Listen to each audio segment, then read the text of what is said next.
Olá pessoal, muito obrigado por estarem me assistindo. Vocês não sabem o quanto estão me ajudando em me acompanhar nessa sequência de vídeos que eu preciso fazer para concluir os meus estudos universitários. Para vocês entenderem, o tema dos meus vídeos será sobre os biomas brasileiros, mas antes eu vou explicar rapidamente sobre as 3 biosferas, que também imagino que todos vocês já ouviram essas 3 palavrinhas. E assim como eu, quando eu ouvi pela primeira vez, fiquei boiando na coisa. Mas não é nada difícil, não é nada complicado, são apenas as palavras que são esquisitas. Então, o que são e quais são as diferenças e essas 3 biosferas entre elas? Começando por talassociclo. Talassociclo são todos os ambientes de água salgada ou marinha. Liminociclo são todos os ambientes de água doce. E epinociclo são todos os ambientes terrestres. Mas agora vamos falar sobre os biomas brasileiros. Então, e quais são eles? Os biomas brasileiros são um conjunto de ecossistemas, ou seja, é um conjunto de vidas próprias de cada local, divididas entre fauna e flora. Mas e agora? O que é fauna e o que é flora? Fauna é todo o conjunto de vida animal. E flora é todo o conjunto de vida vegetal, sem esquecer da influência do clima e da geologia de cada região. Como eu vou mostrar aqui nessa primeira figura, após essa linda imagem da nossa Amazônia. Vamos colocar aqui a imagem. Cadê você? Cadê você? Venha para mim. Aqui está então essa linda imagem em tom destacado de cinza. Está o ecossistema, o bioma, né? Mas mais corretamente se diz, né? O bioma da Amazônia. Aqui em tom destacado em marrom está o bioma do Cerrado. Aqui pequeno destaque de azul, após, embaixo do Cerrado e da Amazônia, está o bioma do Pantanal. E destacado em amarelo aqui em cima está o bioma da Caatinga. E aqui o que sobrou desse pedaço lindo de verde é o que sobrou da nossa querida Mata Atlântica. E nesse pedaço pequeno, também em um tom de azul mais claro, é o bioma do Pampa, lá no sul do Brasil, tchê. Vamos lá, pessoal. Então, assim são... Esses são os 6 biomas que existem aqui no nosso querido país chamado Brasil, sendo eles extremamente ricos em recursos naturais, minerais e ambientais. Mas agora vamos para a próxima imagem. Qual será? Vamos ver. Aqui está mais destacado, um pouquinho mais... um tom cinza escuro, levemente escuro, mas clarinho, todos os biomas. Mas o que eu quero destacar com essa imagem é todo o litoral brasileiro, a costa brasileira. Não podemos esquecer também do bioma marinho, que abrange totalmente a costa brasileira, que tem mais ou menos 7.500 quilômetros de extensão, desde o estado do Rio Grande do Sul até o norte do estado do Amapá. E seguindo dentre o mar que existe a zona econômica exclusiva de cada país litorâneo, ou seja, cada país que tem a costa coberta pelo litoral marinho tem essa zona econômica exclusiva de todo o país costeiro, que tem permissão assim para fazer a exploração de aproximadamente 200 milhas náuticas mar adentro, desde onde acaba o último grão de areia lá da praia e onde começa já a arrebentação da água do nosso lindo mar, 200 milhas mar adentro. Ou seja, transformando isso em quilômetros, mais ou menos 370 quilômetros de mar que pode ser explorado pelo país. Agora vamos começar falando sobre o bioma mais famoso do mundo, aquele que vocês já devem ter ouvido falar desde quando eram criancinhas, assim como eu. Ou seja, o bioma da Amazônia. Esse bioma é o maior do Brasil e também a maior floresta tropical do mundo, atingindo um total de 9 países ao redor do Brasil. Entre eles, vamos chamar aqui para a próxima imagem para que todos possam ver. Aqui está mais destacado agora, todos podem ver. Tem, como vocês podem ver pela imagem, tem o próprio Brasil destacado aqui. Tem também os outros países da América do Sul que envolvem o Brasil. E esse leve tom de verde, isso significa que é todo o bioma da Amazônia, ou seja, toda a floresta amazônica pega, além do Brasil, pega também os países exteriores. Entre eles, a Bolívia, o Peru, o Equador, a Colômbia, a Venezuela, a Guiana, o Suriname e a Guiana Francesa. E dentro do território brasileiro, esse enorme bioma atinge aos estados do Acre, como vocês vão poder ver na próxima imagem. Vamos chamar aqui, abrange os estados aqui do Acre, Rondônia, uma grande parte do estado do Mato Grosso, uma pequena parte noroeste do estado de Tocantins, uma pequena parte oeste do estado do Maranhão, todo o estado do Pará, todo o estado do Amapá, todo o estado de Roraima e o próprio estado do Amazonas. E sendo que dentro do território brasileiro é 50% somente Amazônia. Agora, transformando isso em mais números, segundo dados do Ministério do Meio Ambiente e também segundo dados do Instituto Brasileiro de Geografia e Estatística, dos 100% da floresta amazônica, 60% de toda é somente brasileira.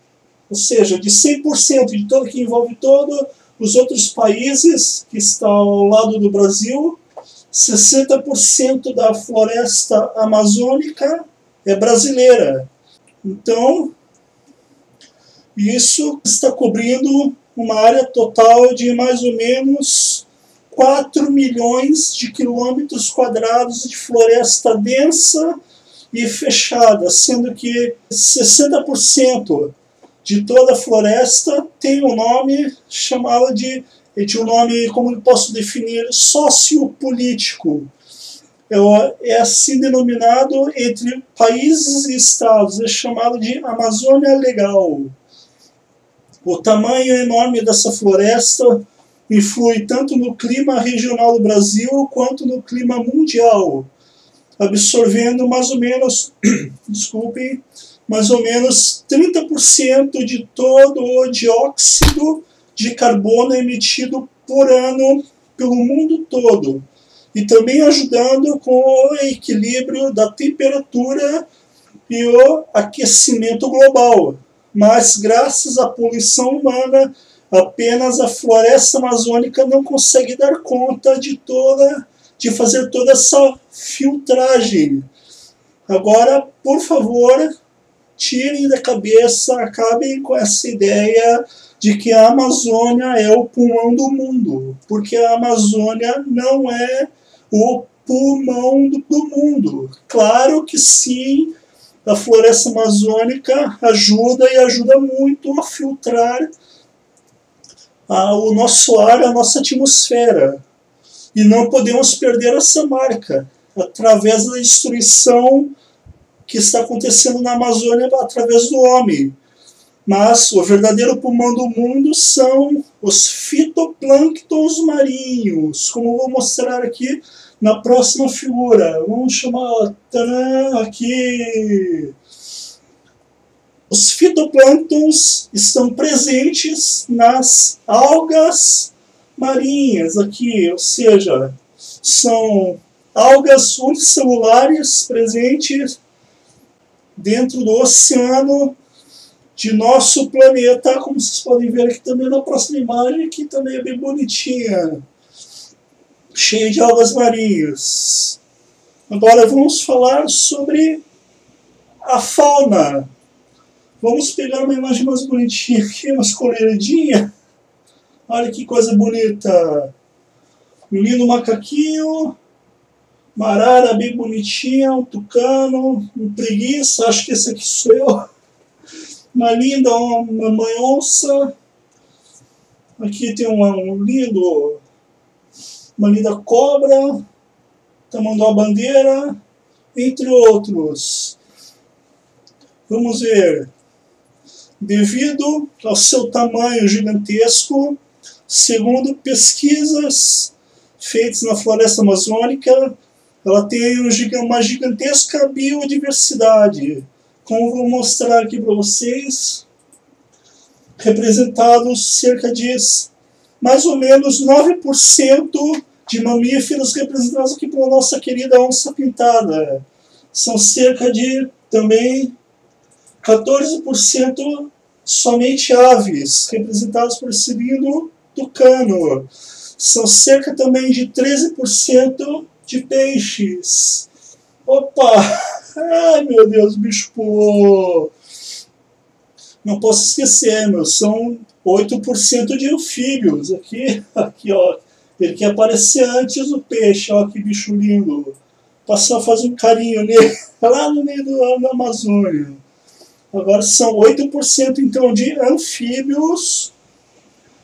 Vamos lá, o próximo, 13% sim, peixes. E 22% de plantas vasculares, sendo que mais ou menos 90% de toda a vida que existe lá não foi descoberto nem mesmo pesquisada. E só um pequeno detalhe, uma pequena observação, já foi dito pelos próprios cientistas que a humanidade conhece mais sobre o sistema solar, sabe mais sobre a Lua, o universo, do que sobre o nosso próprio planeta, a nossa própria casa. O que vocês acham disso? E para vocês terem uma ideia, os cientistas especulam que lá na Amazônia ainda possa existir cerca de mais de 30 milhões de espécies de animais, sendo que tudo isso ainda não foi nem mesmo encontrado. O que isso quer dizer? Isso significa que lá na Amazônia ainda existe muita vida para ser descoberta pela humanidade, ou seja, ainda tem muito para se descobrir em nosso próprio planeta. Vejamos agora alguns exemplos de animais que vocês vão encontrar lá na Amazônia, começando pelos primatas, ou seja, alguns belos animais que, se vocês estiverem fazendo algum tipo de acampamento lá no meio da Amazônia, vocês vão encontrar, por exemplo, este lindo macaco-aranha. Vamos ver os detalhes dele. Ele é conhecido como coatá preto ou macaco-aranha de cara preta. Esse macaco tem mais ou menos de 6 a 8 quilos, cerca de 70 centímetros de altura e uma cauda de 1 metro de comprimento. E, meu Deus, mas que rabão grande! Então vocês devem estar pensando, mas por que o macaco tem esse rabo tão grande? 1 metro de rabo, um bração de rabo. Segundo pesquisas, isso já foi comprovado, o macaco-aranha usa todo esse rabo, 1 metro de rabo, para usar, que ele usa como que eu posso dizer, ele agarra a ponta do rabo dele entre os galhos para se movimentar entre árvores. Com a ajuda, claro, ele usa os braços compridos, as pernas compridas e a ajuda do rabo para se movimentar entre galhos de várias árvores. Por isso que ele tem esse apelido, conhecido popularmente como macaco-aranha. Esse macaquinho vive em grupos de até 30 macaquinhos, alimenta-se de frutas, flores, folhas, raízes. O lindo doce que nós gostamos, seres humanos, também o mel, de vários e bonitos insetos que nós adoramos. E ovos de aves. A sua gestação é equivalente a mais ou menos 7 meses e meio e gera um macaquinho por vez. Agora vamos ver a próxima imagem. O que será que eu vou conseguir trazer aqui? Vamos lá. Tadã! Pá! Que bonitão. Esse cara é meio carrancudo. Que bicho será esse? É o macaco barrigudo. Ele é conhecido popularmente como macaco barrigudo. Esse macaquinho tem o pelo meio preto, meio prateado, com o abdômen saliente. Por isso ele tem esse apelido popularmente conhecido como macaco barrigudo. Ele alimenta-se de frutas em geral, pesa mais ou menos entre 7 a 10 quilos, vive em grupos de até 70 macaquinhos em áreas de 2 a 3 quilômetros. A sua gestação é igual ao macaco-aranha, é um período de 7 meses e meio, também gerando um macaquinho por vez. E agora vamos falar de alguns mamíferos. Qual será o primeiro mamífero que eu vou trazer aqui para vocês verem? Rufem os tambores. Aqui é a nossa linda onça pintada. Vamos ver os detalhes agora dela. Ela é considerada o maior felino das Américas, com cerca de 1,80 m de comprimento. É mais ou menos a minha altura. Tem 1,80 m de comprimento. Cerca de mais ou menos, ela pesa cerca de mais ou menos 100 quilos. É um animal de vida solitária, não é o meu caso. Vive em grandes áreas, tipo, aproximadamente, já pesquisado e comprovado, ela precisa de no mínimo entre 30 a 50 quilômetros quadrados. Ela vive também em grandes áreas de mata densa e próximo a rios e riachos, alimentando-se basicamente de vários animais de médio e grande porte. A sua gestação é mais ou menos de 3 meses, gerando por vez entre 1 a 4 filhotes por gestação. Agora, qual será o nosso querido lindo primo, nosso querido bichinho que eu vou trazer lá da Amazônia? Alguns filhos são bons realmente. Aqui, a nossa querida capivara, bicho bem peludão. Vamos ver, é considerada o maior roedor vivo, com mais ou menos 1,5 metro de comprimento. É mais baixinho que eu. 50 centímetros de altura. São excelentes nadadoras e moram próximos também, igual a onça pintada, hein? Mora próximos a rios e lagos.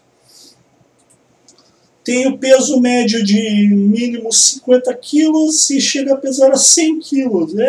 Come bastante. Ela vive em grupos sociais de, no máximo, 30 indivíduos, com um macho dominante sempre. Come basicamente capim e plantas. A sua gestação é mais ou menos 4 meses, gerando até 6 filhotes por vez. Agora vamos ver alguns lindos e bonitos répteis, os mais temidos e mais bonitos da Amazônia. Começando com... Tadã, o que será? Que bicho lindo! O que será? Esse bicho é muito bonito, gente. O que eu vou querer aqui? A nossa querida sucuri, mas também conhecida como a anaconda. É a maior cobra das Américas, chegando a atingir mais ou menos 10 metros de comprimento. Vive perto de rios, córregos e lagos. A sua gestação, o período é quase igual ao da gestação humana, só perde por 1 mês. A sua gestação é mais ou menos 8 meses e gera aproximadamente 50 filhotes, o contrário da gestação humana. Ironicamente, essa linda cobra desse tamanho, ela tem entre 10 a 12 metros, já foi vista uma sucuri de 12 metros. Eu acho que não seria muito legal ficar do lado dela em um acampamento, hein, gente, lá no meio da Amazônia. Tome cuidado quando for lá. Tome cuidado. Mas como eu disse, eu estava dizendo, ironicamente, a sucuri não é uma cobra venenosa, pois ela não possui dentes injetores de veneno, mas a sua mordida é extremamente forte para atordoar a sua presa. E logo após o bote, ela se enrola com muito carinho em sua presa.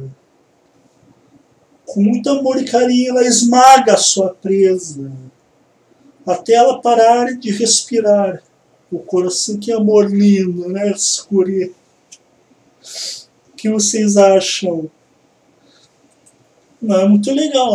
Eu não queria receber um abraço dela, pois já foi comprovado, pesquisado e comprovado, que esse lindo abraço que a sucuri dá em você, quando ela te dá o bote, a cada pulso que ela sente do seu coração, o batido do seu coração, e cada saída de ar que o seu corpo faz,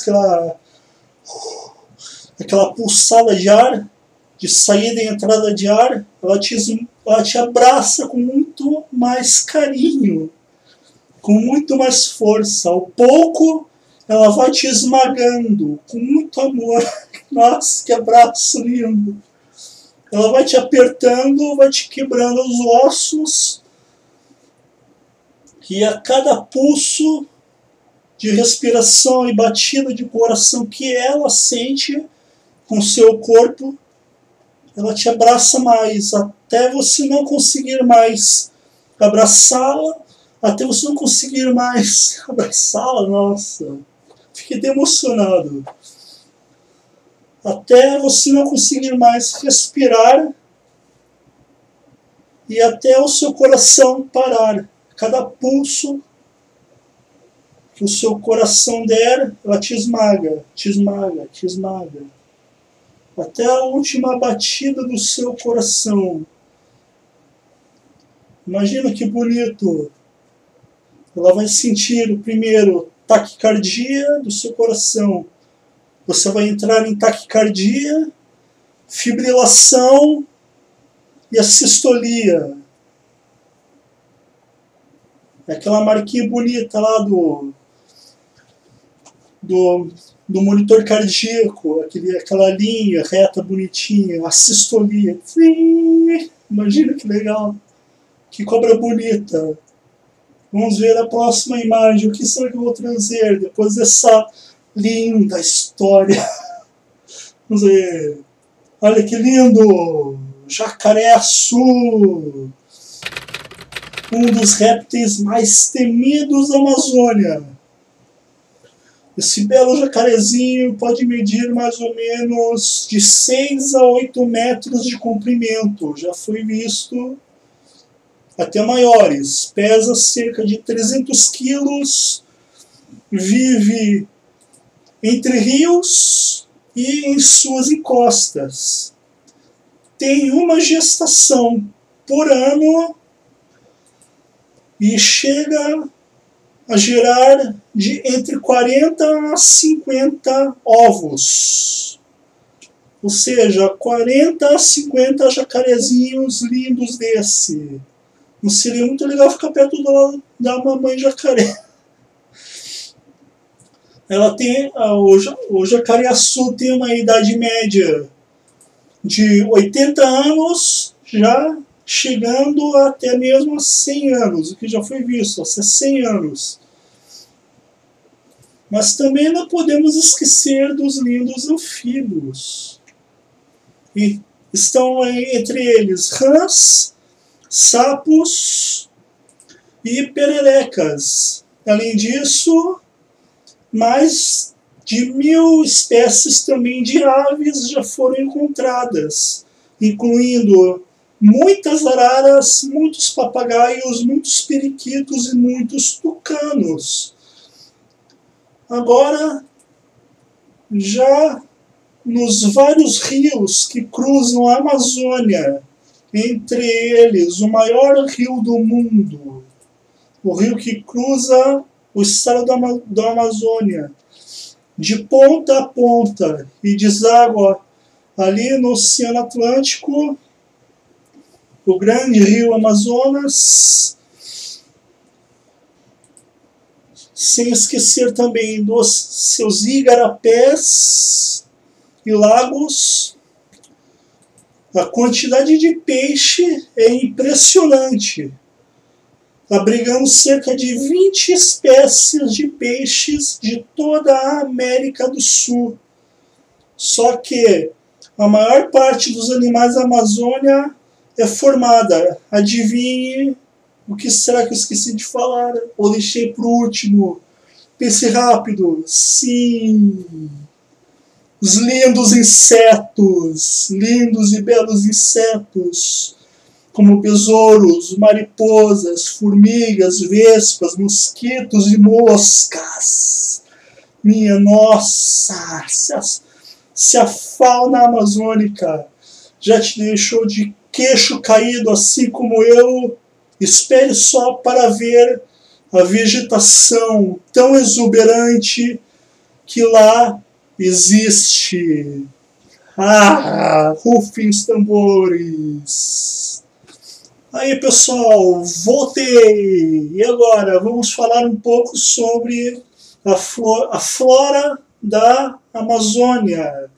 A vegetação da floresta amazônica é dividida em 3 categorias, sendo ela mata de várzea, mata de terra firme e mata de igapó.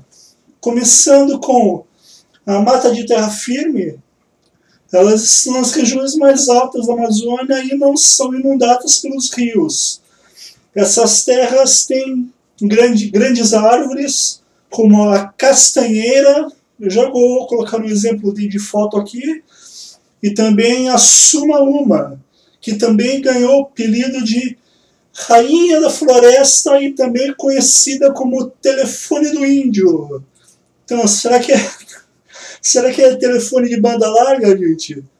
Ambas as árvores já foram registradas com cerca de 50 metros de altura e seu tronco com cerca de pouco mais de 5 metros de diâmetro. Isso é bastante coisa, gente. Isso quer dizer que a árvore é gigantesca. Vamos pegar algumas imagens aqui, como por exemplo, vamos lá, tananana, cadê a imagem? Venha para mim aqui. Olha só que coisa linda. Essa foto é um exemplo de castanheira, que é uma árvore padrão lá da floresta amazônica. Olha, vamos fazer algumas análises aqui. Olha o tamanho da imagem do homem que está aqui. Ele deve ter aqui, dá para entender pela imagem, que ele deve ter mais ou menos 1,75 m, 1,80 m. E olha o tamanho da castanheira. Não confundo, essa é a castanheira. Ela é tronco reto, com cerca de altura média, também junto com a sumaúma. Varia de 30 a 50 metros de altura, o que já foi registrado. E o diâmetro de seus troncos também variam de 3 a 5 metros de diâmetro de circunferência. Agora, comparando, fazendo as análises aqui, continuando, o tronco da castanheira é um tronco reto, extremamente alto, e as suas raízes são totalmente enterradas subsolo. Ou seja, nenhuma parte da raiz da castanheira fica visível. Vamos mostrar a próxima foto que eu tenho aqui. Olha aqui, olhando para cima. Isso aqui é uma coisa linda, gente. Somente Deus para fazer isso, gente. Aqui está o tronco da castanheira. Essa segunda foto é cheia de ranhuras, mas tronco reto, subindo para agora o topo da árvore. Aqui está, minha nossa, eu não sei nem que... Eu acho que eu não conseguiria subir esse negócio, não. Meu Deus, já tenho um pouquinho de medo de altura. Imagina subir 30 a 50 metros de altura, que loucura. Vamos para a próxima imagem que eu tenho aqui agora, é da nossa querida sumaúma. Olha só que coisa louca, gente. Essa aqui é apenas a base da árvore, ou seja, a parte que a gente consegue ir lá, chegar lá caminhando tranquilo e calmamente. Aqui está algumas crianças brincando. Olha o tamanho da criança aqui, minha nossa. Deve ter o quê? 1,40 m, 1,50 m? Ou um pouco menos. Olha o tamanho, olha o diâmetro de circunferência da base da árvore. É uma coisa alucinante. O que vocês estão vendo aqui também, essas vamos chamar assim de nervuras, que não são nervuras. Eu já vou colocar o nome correto para vocês entenderem. Essas nervuras aqui que estão saindo da base da árvore são as raízes da árvore sumaúma, que tem o apelido de rainha da floresta e telefone do índio. Será que é celular? Enfim, essas nervuras são chamadas de sapopembas, pois elas ficam para fora da árvore e acima do solo, mas é só uma pequena parte. O restante da raiz da árvore fica totalmente enterrada subsolo. Vamos ver a próxima imagem. O que eu tenho aqui? Vamos lá. Aqui o tamanho da imagem, em tamanho original, 100%. Prestem atenção na loucura. Olha o tamanho da moça. Comparem aqui com a minha mão. Olha o tamanho da moça e olha o tamanho da árvore. Tamanho 100% ainda passa aqui na minha tela. Meu Deus, é uma coisa alucinante. Vamos ver a outra foto que eu tenho. Opa, aqui já é outro assunto. Mas enfim, nessa região não podem ser inundadas pelos rios que passam ali por essa mata. Está localizado em regiões mais altas lá na Amazônia. E nelas estão as árvores lá de grande porte. Agora, sobre as matas de igapó, localizadas nas partes mais baixas, na parte mais intermediária, vamos dizer assim, são frequentemente inundadas e são formadas por uma vegetação mais baixa, cheia de arbustos, cipós e musgos, como eu coloquei aqui. Um exemplo clássico de cipó. Aqui, ó, cipó e arbustos, aqui. E também nessa área que aparece essa parte intermediária da floresta amazônica, que aparece a tão famosa e conhecida Vitória Régia, que também é chamada lá pelos populares de Aguapé-Açu e também de Cara d'Água. É algum entre os vários nomes populares a qual a planta tem. É também tida como um dos símbolos da Amazônia. As suas folhas são circulares, chegando a cerca de 2,5 metros de diâmetro. Vamos ver a próxima imagem. Eu acho que eu tenho ela aqui. Olha que coisa linda. Agora dá para ver direitinho. Então, continuando, a folha de circunferência de sua folha tem cerca de 2,5 metros de diâmetro, com essas bordas. Eu acho que dá para ver direitinho pela imagem. Essa pequena mancha vermelha aqui é a borda elevada da planta, com cerca de 10 centímetros. E o lado externo dela é cheio e coberto de espinhos, aquele lado avermelhado. Já a face inferior, que é a parte que fica também voltada para a água, tem uma rede grossa de nervuras e compartimentos de ar, o que permite a sua flutuação. E a face superior da planta, essa parte que fica voltada para cima, para o céu, ela também tem uma rede complexa de escoamento de água, o que também permite a sua flutuação, mas referindo-se ao período de chuva. Pode cair tempestade e ela vai continuar ali flutuando. E também não podemos deixar de lado as orquídeas e as bromélias, que são plantas muito bonitas que tem lá na Amazônia. Eu só peço desculpas porque eu não consegui algumas fotos bonitas. Mas agora, sobre o estilo de vegetação das matas de várzea, são uma espécie de transição entre a mata de terra firme e a mata de igapó.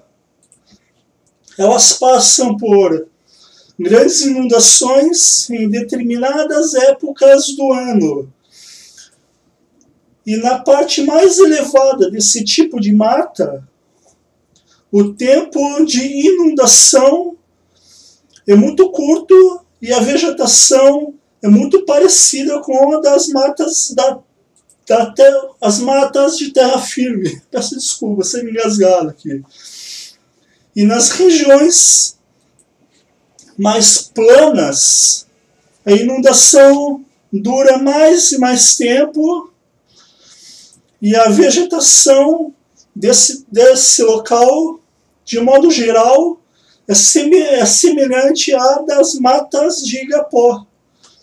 Agora, continuando, é o seguinte, prestem atenção, a flora amazônica, eu acho que vocês já devem ter, pelo menos, imaginado como o próprio nome diz, floresta amazônica, já deve ter vindo até na cabeça de vocês que a flora desse local é gigantesco e uma coisa extremamente absurda, nossa, sem proporções. Segundo pesquisas feitas até hoje, o número de plantas existentes que já foram catalogadas, não esqueçam desse detalhe, só as que foram registradas. São mais de 40 mil espécies de plantas. Mas também, por favor, não esqueçam o seguinte, dentro de toda essa floresta linda, densa e fechada, você não vai encontrar apenas só vegetais superiores. Você também vai encontrar muitos vegetais de padrão simples, ou seja, você também vai encontrar os 4 grupos de vegetais, que são eles: as briófitas, as pteridófitas, que são os vegetais mais simples, e também as gimnospermas e as angiospermas, que são os vegetais mais complexos. Tá bom, ok. Mas, e agora? O que são briófitas, o que são pteridófitas, gimnospermas e angiospermas? É uma coisa muito louca. Então, vamos lá, pessoal, prestem atenção. Começando pelas briófitas. São plantas, basicamente, de tamanho pequeno e que vivem em locais úmidos e com bastante sombra. Esse tipo de planta não possui vasos condutores, o que define seu tamanho pequeno. Assim como outros vegetais possuem a clorofila A e a clorofila B, também carotenoides, amido e celulose. Nesse grupo, meu Deus, gente, desculpa, me engasguei com uma bala. Nesse grupo se destacam os musgos, que são facilmente encontrados, formando um tipo de cobertor sobre muros e paredes úmidas. E a reprodução desse tipo de vegetal pode ser também sexuada ou assexuada. Agora falando sobre as pteridófitas. Já esse grupo de plantas possui vasos condutores, mas não possui semente. Nesse tipo de planta é possível ver a presença do xilema e do floema, que são como, para mim e para você, para todos nós, são as veias que transportam os nutrientes, só que por dentro da planta. São as veias da planta. E por isso as pteridófitas já possuem estruturas como raízes, caules e folhas, tendo também um tamanho superior, ao contrário das briófitas, que são as mais simples. Agora, as raízes são responsáveis pela absorção de água e minerais, também fixando a planta ao solo. O caule é o órgão responsável pela sustentação das folhas e também faz crescer no sentido contrário ao da raiz, ou em paralelo ao solo. Então, faz a planta crescer no sentido contrário em relação raiz-planta. Já as folhas estão diretamente relacionadas com a fotossíntese, e a sua reprodução pode ser tanto sexuada como assexuada. Então vamos falar agora sobre as gimnospermas. São um grupo de plantas que tem o xilema e o floema, que nada mais são do que as veias da planta que conduz as seivas e os nutrientes para toda a planta. Todas as espécies de gimnospermas são lenhosas. E tá bom, mas o que são lenhosas? Lenhosa lembra lenha, ou seja, são o tipo de vegetais que tem o tronco. E também é fonte importante para a indústria madeireira, só que a parte de produção, de fabricação de papel. Então, as gimnospermas não precisam de água para que ocorra a sua reprodução. Nesse tipo de planta, não possui frutos ao redor das sementes. Não confundam. Essa espécie de planta tem o pólen, que é o gameta masculino. Vamos ver se eu acho alguma imagem aqui comigo. Deixa eu ver se eu acho aqui. Aqui, olha só, presta atenção. Essa planta, no caso, é a planta masculina, que tem o pólen. Como estou citando aqui no exemplo, ele tem o gameta masculino, que é levado através do vento e também de insetos e de pequenas aves para fecundar o gameta feminino. Como vou dar um exemplo aqui. Vamos ver se eu acho novamente. Aqui está uma flor com gameta feminino. Então, e por fim, eu vou falar agora sobre as angiospermas, que nada mais são do que um grupo de plantas dominantes lá na Amazônia e em todo o mundo. Elas vivem em ambientes mais variados e normalmente têm vida livre, apesar de ainda ter algumas espécies tipo parasitas. E também é um grupo bastante variado, com espécies e características bem distintas. As características principais que nós vemos nas angiospermas são a presença de flores, como tem aqui na imagem para vocês verem, e de frutos envolvendo a semente. Como eu posso citar, por exemplo, um exemplo bem simples. Vamos lá, o mamão. O mamão é a fruta e por dentro está cheio das sementes dela. Aquela camada em que nós comemos seria a camada de proteção das sementes. Então, gente, esse que é o detalhe da planta. As flores podem ser definidas como uma estrutura com crescimento determinado que possui esporófilos, desculpe novamente, as palavras são muito loucas, que produzem esporângios sobre a sua reprodução. Agora, as angiospermas podem ser tanto unissexuais como bissexuais. Para a flor ser definida unissexual, ela tem que ter apenas a presença do gineceu ou apenas do androceu. Vamos dar um exemplo aqui. Aqui está o exemplo do gineceu. Essa aqui é uma flor de gameta feminino. A outra planta aqui, vamos voltar corretamente, por favor. Aqui está o androceu. Essa é uma flor de gameta masculino. E para a flor, então, ser definida como bissexual, ela tem que ter a presença tanto do gineceu como do androceu.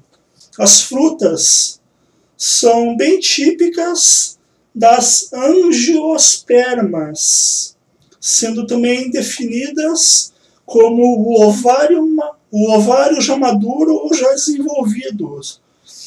e estão relacionadas com a proteção das sementes e com a sua dispersão. Ou seja, o que eu quero dizer com dispersão? Quando a fruta cai lá já madura da árvore, ela cai, começa então a, vamos dizer assim, de uma maneira mais bonitinha, começa a se decompor e as sementes então são espalhadas através, por exemplo, de pássaros. Os pássaros vão lá, comem essa fruta que está no chão, junto às sementes, e como os pássaros não ficam em um lugar só, saem voando e junto com suas fezes caem a semente que a espécie do pássaro comeu, e nisso faz com que seja então um exemplo simples, a maçã. Ele come a semente da maçã, sai do ponto A para o ponto B, deixa lá, faz o cocôzinho dele, e ali então ele pega, começa a crescer então mais uma nova árvore de maçã. Existiam também várias classificações de frutos, também não podemos esquecer esse detalhe. Leva-se em consideração a sua forma, a sua textura, o tamanho e várias outras características da fruta. As angiospermas também podem ser classificadas em dois grupos: as monocotiledôneas e as eudicotiledôneas. Mas nossa, o que é isso? Vamos fazer. Eu tenho um exemplo bem simples aqui. Vamos ver o que eu achei. Vamos lá, volta para mim. Tabela. Que bonito.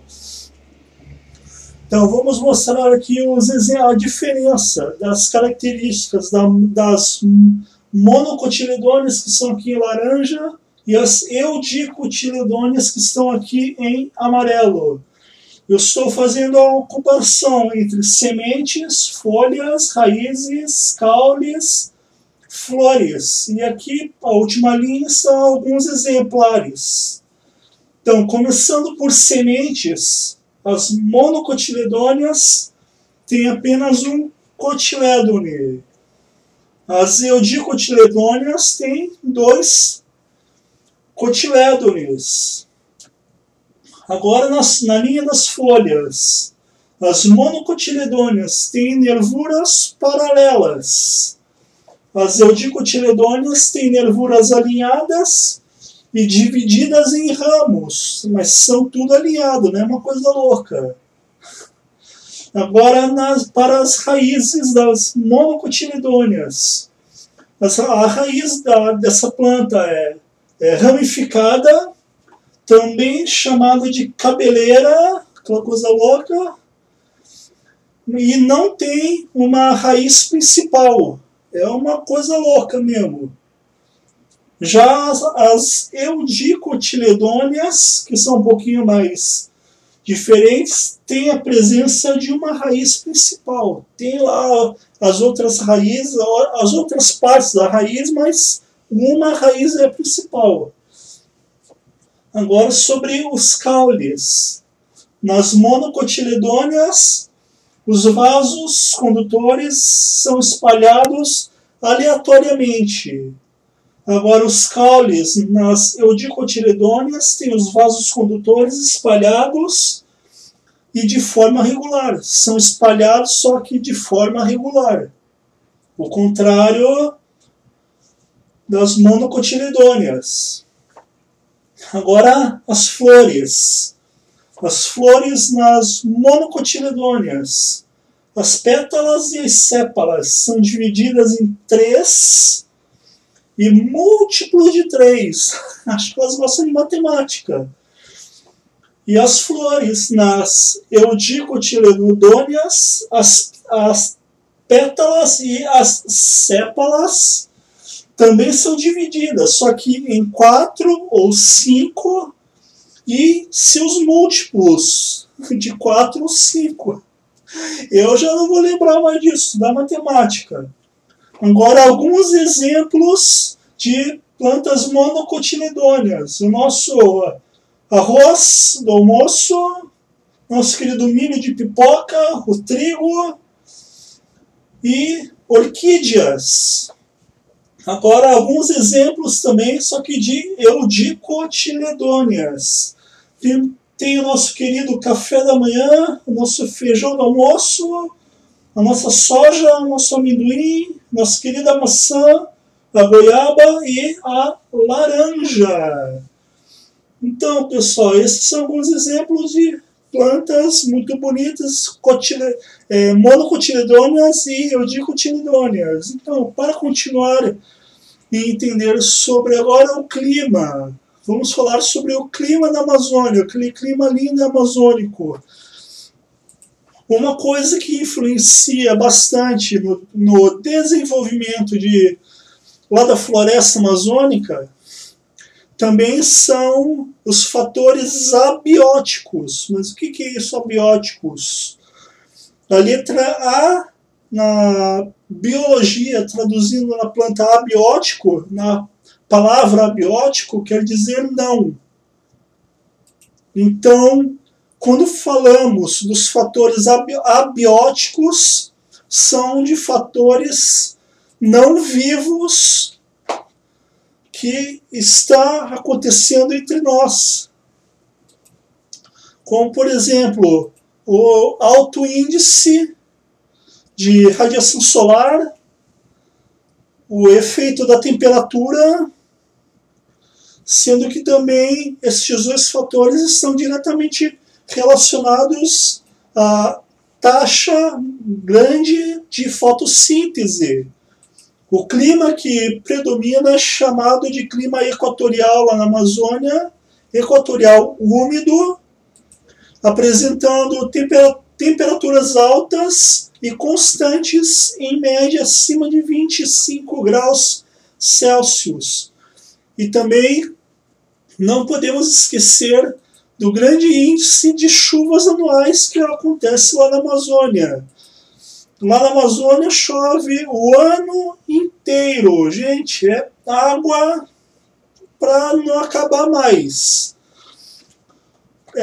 Chove com índice em milímetros, convertendo em milímetros, superiores a 2.000 milímetros a 3.000 milímetros por ano, variando conforme os movimentos das massas de ar. E entre os meses de maio a dezembro, que é chamado de período chuvoso. Então não esqueça, é período entre os meses de maio a dezembro. Minha nossa, é para não acabar mais o calendário, gente, de chuva. Então, muita gente deve estar pensando também, o que é fotossíntese, gente? Não confundam, vamos voltar aqui sobre as plantas. Fotossíntese é o processo realizado por organismos autotróficos. Mas, cara, o que é autotrófico? São organismos que obtêm os seus nutrientes através da luz, que também esse processo é chamado de fotossíntese, como, por exemplo, em plantas, algas e árvores. A luz solar é captada e convertida em energia química para a planta, que é usada para a produção de nutrientes para as plantas. E o produto final é a liberação do oxigênio no ambiente. Então, a fotossíntese ocorre em duas etapas. A primeira é chamada de fase luminosa, que, como o próprio nome diz, são várias reações que ocorrem apenas na presença da luz, através dos fotossistemas que tem na planta, que são um conjunto de proteínas, pigmentos e transportadores de elétrons para a planta.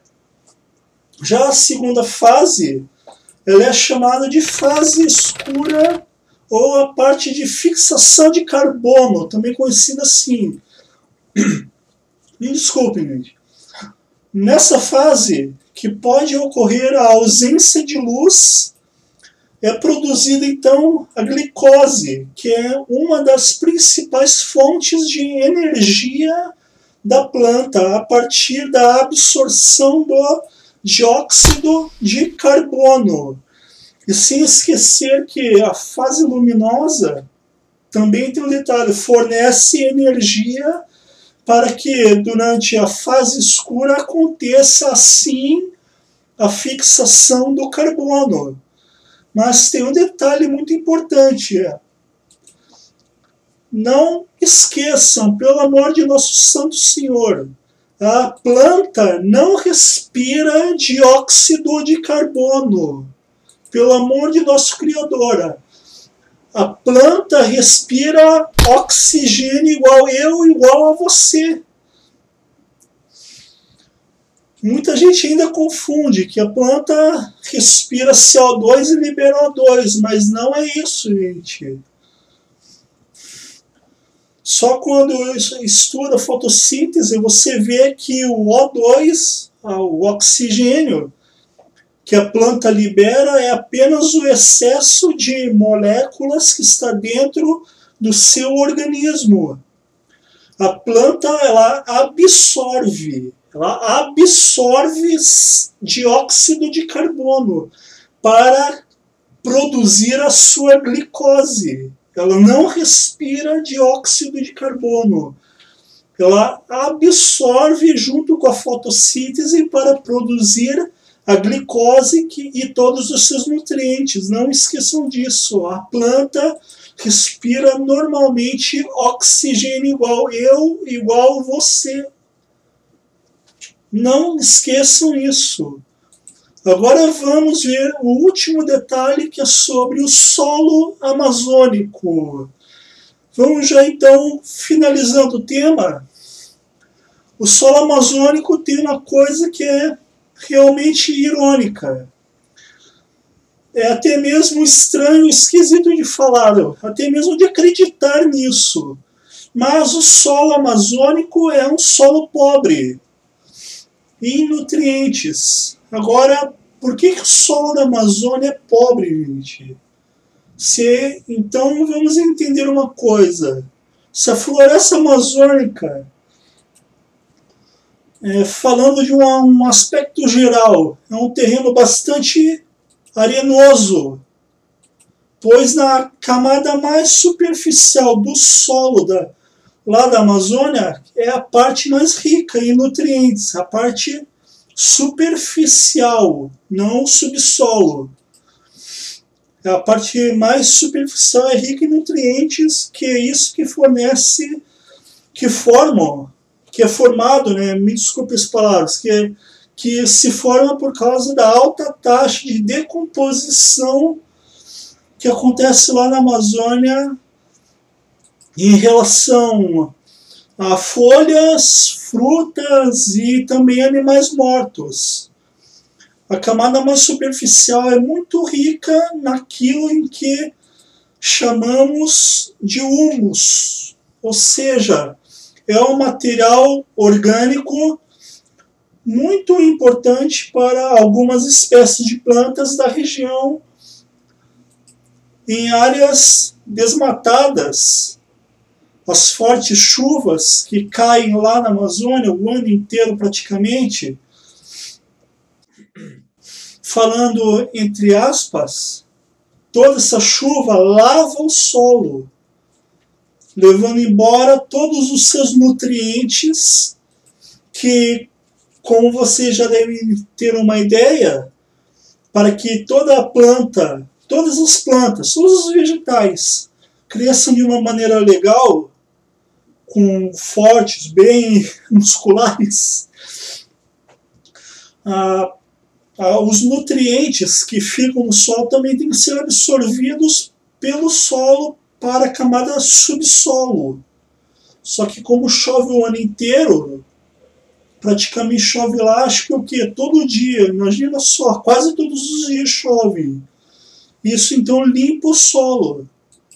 Isso então é o que chamamos de processo de lixiviação, que deixa o solo amazônico pobre, ou seja, como a taxa de decomposição na camada superficial do solo é extremamente alta, junto com o excesso de chuva que lá limpa o solo, levando embora todos os seus nutrientes, deixando o solo da Amazônia assim tão pobre. E de todo o território amazônico, só 14% de todo o território amazônico é fértil para a agricultura. Imagina só, de tudo aquilo, só 14% é fértil para a agricultura. Mas agora, aqui é que está o detalhe. Vocês devem estar pensando, meu Deus, tá bom, se lá na Amazônia o solo é pobre, então como é que existe todas aquelas florestas, todas aquelas flores, árvores enormes e lindas, que, meu Deus, é descomunal. Então, como eu disse antes, aqui é que está o detalhe. A coisa só pode ser a mão de nosso Santo Deus Pai, nosso Criador, gente.